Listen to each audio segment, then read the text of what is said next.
Now with the latest afternoon headlines, it's the ITV Lunchtime News.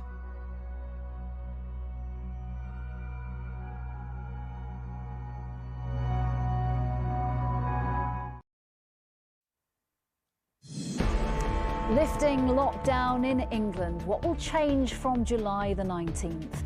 The Prime Minister will announce his plans at 5, but with some scientists saying it's too soon to lift restrictions, is this the government's biggest gamble yet? We have got to learn to live with COVID. To be realistic, we're not going to eliminate this virus. We live with flu, we're going to need to live with COVID as well. Also ahead, Prince William joins a service to thank NHS workers for 73 years of courage and compassion. But Kate stays away because she is self-isolating. A late-night demolition at the collapsed apartment block in Miami allows rescuers to continue their work safely. And we're so glad that we're going to be seeing Emma because the atmosphere is going to be electric. I think she's probably going to win. She's very good at tennis. Are you ready for Radhikanu's next match? The young British star back in action at Wimbledon today.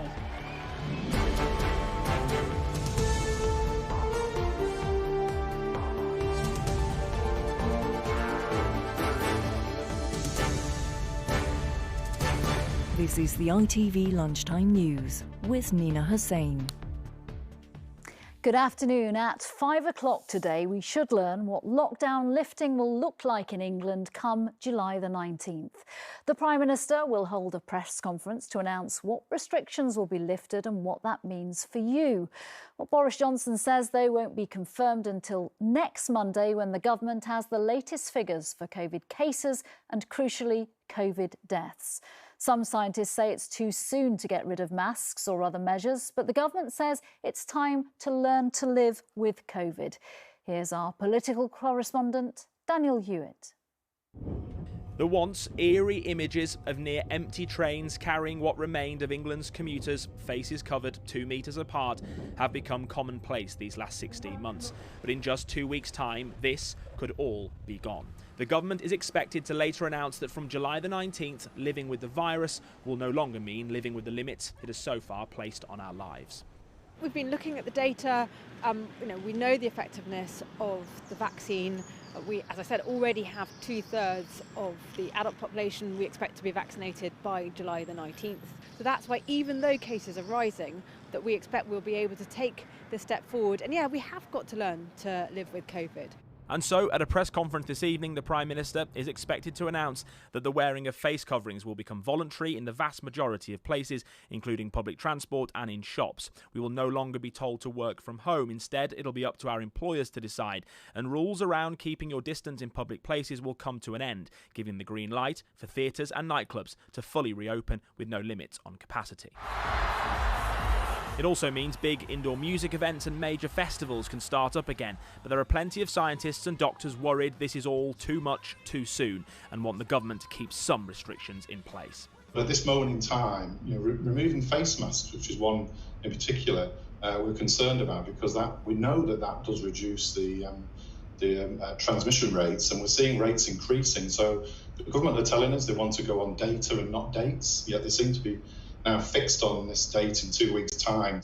That date, though, can't come soon enough for Becky Hurley. She needs more people through the doors of her Dudley pub to guarantee she can keep them permanently open. But she's also keen to keep some protections in place. If the restrictions do change, we'd still like customers to continue wearing masks, because at the end of the day, it's not just for their safety, it's for the safety of our staff as well. And we're hoping to bring everyone back inside by increasing our full capacity, bringing things back like live music, charity events and hopefully festivals in our garden area. The relaxing of restrictions is likely to vary in the rest of the UK, but England is preparing to push ahead. Controlling the virus has meant the government controlling much of our lives too. Ministers are hoping that in 2 weeks' time, the vaccine will be all the protection we need. Daniel, when are we likely to hear about what the plans are for both schools and for travel abroad? Yeah, we are going to have to wait a little bit longer for some of these measures, Nina. What Boris Johnson will do tonight is explain what he intends to do, what he hopes to do in 2 weeks' time. Next week is when they'll rubber stamp what they will do. And so in the next few days, we expect to hear some more detail on things like whether if you're double jabbed, if you've had both vaccinations, will you no longer be required to quarantine from amber list countries? Will you no longer have to self-isolate if you come into contact with someone who's had COVID? Will school bubbles continue? I think we'll expect to hear on that, some more information on that in the next few days. Look, the government, though, is expecting some backlash from some of the measures we are going to hear from Boris Johnson tonight, including on face masks. Both the Mayor of London, Sadiq Khan, and the Mayor of Greater Manchester, Andy Burnham, have raised concerns over the idea that face coverings will basically be up to us whether we wear them or not. They say it gives people confidence to travel in the capital. Andy Burnham's made the point that it gives people who are the most vulnerable confidence to travel. The government, though, is shifting the emphasis here. Until now, there have been legal limits on our lives. What they're now saying is it's basically up to personal responsibility. It'll be up to us to decide what we do to try and keep COVID under control. OK, Daniel Hewitt, thank you for that. Let's get some immediate reaction from the GP Dr. Natalie Rout on this issue then of laws turning into personal responsibility. Let's pick one. Let's pick masks, like Daniel was just talking about there. What will you be advising your patients to do? I think along with the majority of doctors at the moment, we would be saying that we should be continuing to wear masks, specifically in enclosed spaces or crowded spaces, and that includes things like public transport. And that's not only for personal protection. We know that masks really reduce transmission rates of the virus, and infection rates are rising. Wouldn't it be sensible to keep infections rates as low as possible? We know that winter season's coming, flu season's coming. Why are we sort of letting things go and saying, okay, well, let's just let everything, all the case numbers rise and increase the number of hospital admissions? Why wouldn't we keep those things where risk is high? So in enclosed spaces, public transport, crowded places. If we're going to be dropping all the other social restrictions, which don't get me wrong, I'm very much in favour of us opening up society again. I think that's very important. But to do it all in one go without keeping essential things like face masks in place is really a little bit dangerous. OK, and obviously the government is saying something quite different from that. They are also changing the language a bit. We were talking and hoping that we would be talking about the vaccination programme breaking the link between infections and deaths. The language has now changed to weakening that link. Is that something that concerns you, or are we at a stage where we're not seeing deaths rise? So is there something we should be optimistic about in terms of whether this is a fatal disease for the vast majority of people, which at the moment it's looking like it really, really isn't? I think you're right. The death rates are low, and that's a really promising thing about the vaccines. Yet we need more data still to be even more confident about that. We can see that hospital admissions are rising very slowly, and that's partially to do with the fact that not everyone is double vaccinated currently, and hopefully we'll manage to get to that stage quite quickly, but certainly not in the next 2 weeks when we're planning on easing all these restrictions. So I think we can be fairly confident that the vaccines are working in reducing mortality rates and transmission to some extent, but not confident enough to say to everyone, lose the masks, go out into nightclubs, go ahead as we were pre-pandemic. I think some things need to stay, and wearing a face mask is arguably a small change that people can make if we're allowed to do things as usual. OK, we'll see what the next few hours bring when Boris Johnson heads up that press conference with the Chief Medical Officer, Professor Chris Whitty, and the government's Chief Scientific Advisor, Sir Patrick Vallance. That's just been announced. Dr. Natalie Rout, thank you very much for your thoughts today. Thank you. Thank you. Well, the pandemic has certainly tested everyone who works for the NHS. Today, their courage, compassion and dedication over recent months, and indeed more than 7 decades, was recognised by the Queen, who awarded the NHS the George Cross. Today is the Health Service's 73rd anniversary, marked by a special service at St Paul's Cathedral.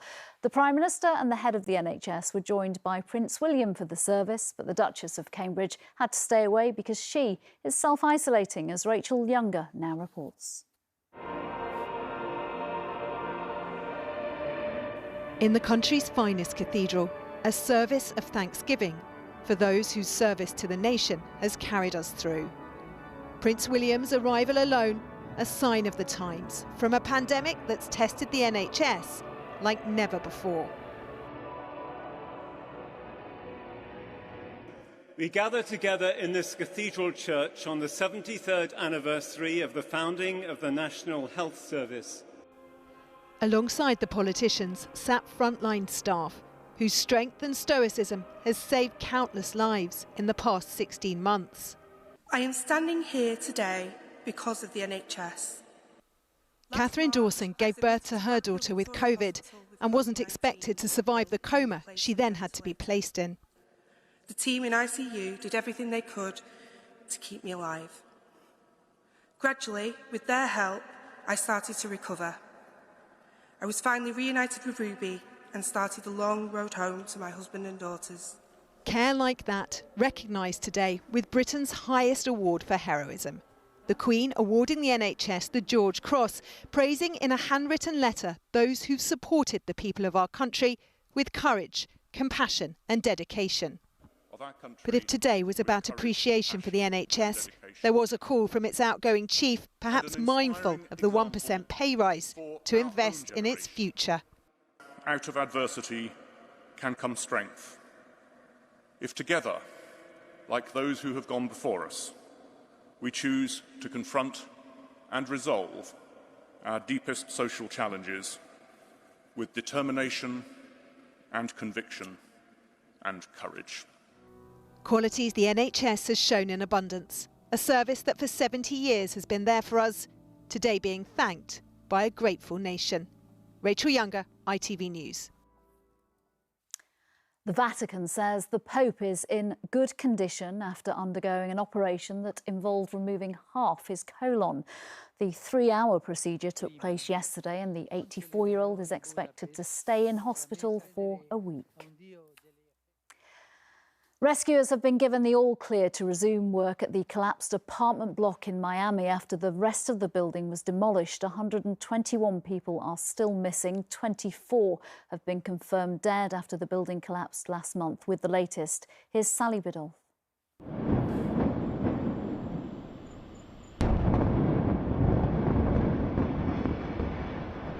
Eight seconds and it was gone. The remaining section of the collapsed Miami apartment block razed to the ground. Security cameras on nearby properties show it collapsing in on itself. Demolition experts setting charges inside the building detonated in quick succession so that it fell in a contained area. Time was of the essence too, with Tropical Storm Elsa moving across from Cuba and fast approaching the Florida coast. I feel relief because this building was unstable, the building was hampering our search efforts. Really, we were stuck, that we couldn't get to a certain part of the pile. I've heard them say that they think there are voids in this area, areas where they'll be able to search. It took hours for the dust to settle before recovery teams could return, this time hoping to access the area beneath the rubble, a void thought to be the building's garage. A deeper search now possible for the 121 people still missing, feared dead. We're ending day 11. This has been a horrendous, horrendous tragedy for Surfside, for these families, for the world. And together we're pushing through to do the very best we can. How this happened is still unclear, but finding answers will be easier now recovery workers can excavate without the threat of the remaining tower collapsing on them. One theory, that the underground garage was unstable, corroded over time by salt water, can now be properly investigated. Sally Biddulph, ITV News. Still to come, what price a semi-final ticket resale websites want thousands of pounds for Wednesday's sellout at Wembley. And we're live at Wimbledon ahead of Emma Radhikanu's headline for round time. But first, to a new campaign that's trying to encourage people who went to state schools not to shy away from trying to reach the very top. A group called the 93% says it leads to private school pupils disproportionately reaching the top universities and getting the best jobs. The group takes its name from the 93% of secondary pupils who are state educated. But some of the country's top universities have as few as 60% of their undergraduates from those schools. And state school pupils earn an average of 35% less than privately educated peers by the age of 25. Well, joining me now is Finn Wright, founder of the 93% Foundation, and Caroline Manickett, a student at the University of York. Welcome both. Finn, why this campaign and why now? Well, we very much see in the COVID kind of era this exacerbation of a real poverty of expectation that kind of exists amongst state educated students. And we believe that's a real problem, not just for innovation in the UK, but also just the expectation that students will not reach the kind of corridors of power or the top boardrooms. Not that that is kind of a given aspiration, but if they want to, that there's so many prohibitive barriers in the way of it. Caroline, if I can bring you in, you're at a great university. What is your experience of getting there to York? I think, well, I come from a state comprehensive school, and I, as soon as I got to York, I felt so alone because I felt like I couldn't find anybody that was from a similar background to me.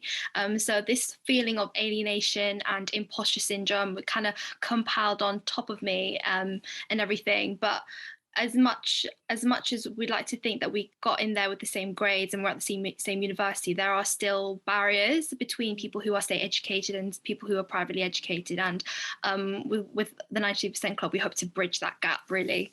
Yeah, Finn, that's the problem, isn't it? So you might have quotas for boardrooms or universities and the like, saying that you need this proportion of state school pupils to be much higher. But if you get there and then you do feel out of place, that's really tough. What's the answer? We kind of believe that it's kind of a cultural thing. So it's not an issue with an individual as such. It's that workplace cultures are geared towards a certain type of person. And actually, the reason we've kind of started this campaign is to really make sure that those who have a state education in those positions of power really say, I'm here, I didn't have to necessarily conform. And very briefly, how does that change if the people at the top of those organisations or universities are from private school backgrounds themselves? Well, I kind of feel that actually this movement is quite broad in the sense that we can build a lot of allies across the kind of divide in education and just say, well, actually, everyone in this country, it's a meritocracy, or it's supposed to be a meritocracy, should be able to reach the positions they want to. OK. Finn Wright and Caroline Manickett, thank you very much for your thoughts. Thank you. Thank you very much. Next, where will you be watching England's Euro 2020 semi-final against Denmark? Only English expats were allowed to roam for Saturday's 4-0 demolition of Ukraine, but a 60,000-strong home crowd will be at Wembley on Wednesday. The match sold out 2 years ago, way before anyone knew who'd be playing. Now we know it's England, some resale sites are offering tickets for as much as £5,500. Joining us is Matt Willis from the Football Supporters of Europe, which is an independent group set up to represent football fans across the continent. Matt, I presume those selling tickets are not England fans? No, they're there to try and make a bit of money out of the occasion, which is a great shame. Obviously, our advice would remain for fans to go via the official means, to go on the UEFA portal, remain persistent with that and patient, and hopefully any spares that are available via UEFA will come onto that portal for fans to get. OK, but you've got to be kind of registered and in the system to do that, haven't you? So if you're desperate and if you can make it to Wembley on Wednesday and you do decide to try and buy from a resale site, how do you know if it's genuine? How do you know when you get to the stadium you're actually going to get in there and see that match? This is one of the risks of the situation. So tickets can be transferred via the app, which is difficult. There's no way of monitoring that. However, you can get on the UEFA app regardless of whether you're registered previously. So anybody who's looking for a ticket can get on that UEFA app, on the UEFA portal, and they can access tickets that way. It's just a bit of a lottery as to whether you get on and there's a ticket there. They will drop in and out if there's any available. We've seen the England players relaxing in the pool. How relaxed are you about the actual match, wherever you're watching it on Wednesday? I'll be at Wembley. I think I'll be pretty relaxed until about 5 to 8. Yeah. And then tension levels will definitely be rising. Absolutely. Look, we're not jealous at all of where you'll be on Wednesday at all. Enjoy it. Enjoy it if you can. Thank you very much, Matt Willis. Thank you. Thank you. Well, there's a big match before Wednesday, though. In just a few hours' time, Britain's new tennis star will be back on court at Wimbledon. Anyone who saw Emma Radhikanu smash her way into the last 16 on Saturday will know why today's game is one not to miss. Martha Fairley is there. Just a reminder to everyone, Emma has just done her A-levels, hasn't she? She's awaiting her results as she heads into this match. Yeah, she is. She's waiting to find out how she's done in her maths and economics A-levels, but she's also the only British player to get through to the 4th round of the women's or the men's singles at Wimbledon. The headlines are full of expectation, looking to see what Radhikanu can do in what is officially known as Manic Monday. Now, she'll be playing on number 1 court again, where she looked so comfortable and so at home as she played in front of the biggest crowd of her career on Saturday. Today she will be facing the Australian Alia Tomljanovic, and Radhikanu goes into this match not having conceded a single set in the competition. And outside Wimbledon this morning in the queues, the fans were saying they are very excited to see her in action. Can't believe I'm getting to see her. This is history today, so yeah, really thrilled.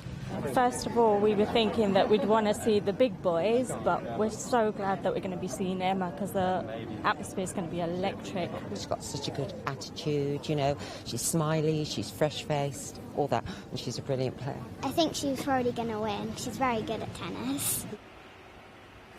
Well, meanwhile, on centre court, you've got Djokovic and Federer playing, as well as another teenage sensation, Coco Gauff. But all British eyes will be on number 1 court and Radhikanu today. So far, she has taken everything in her stride. She says she's just having a blast and enjoying every moment she spends at Wimbledon. Isn't she just? Good luck to Emma. That's all from me. Bye-bye.